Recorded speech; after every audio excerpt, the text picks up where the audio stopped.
Գավառի մանկատունը փակվել է, մանկատան երեխաները տեղափոխվել են Սոս մանկական գյուղեր։ Զոհվածի երեխային երկրորդ կարգի հաշմանդամություն ունեցող դատում են 6-ից 10 տարի ազատազրկման, քանի որ երկու տղա երեխա իրար կամքով իրար հետ ինչ-որ հարաբերություն են ունեցել։ Օրը ցերեկով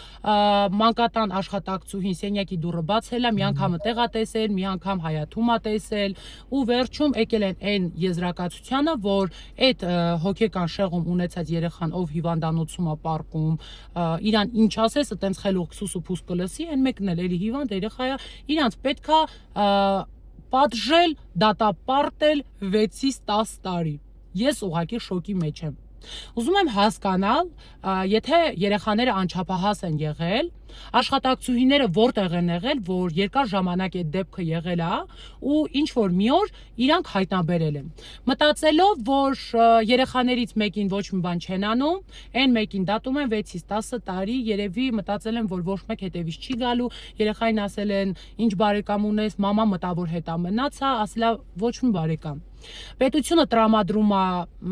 պաշտպան, ես երբ որ տեղյակ եմ լինում, բավականին մեծ գումար եմ ծախսում, վարձում եմ իրավաբան ու հոգեկան շեղում ունեցած երեխային, որ խեղճ ու կրակ անօգնական ինչ ասես, խելոք սուս ու փուս կլսի, ոստիկանությունը կանչում է, որ պետքա ձերբակալվի, որ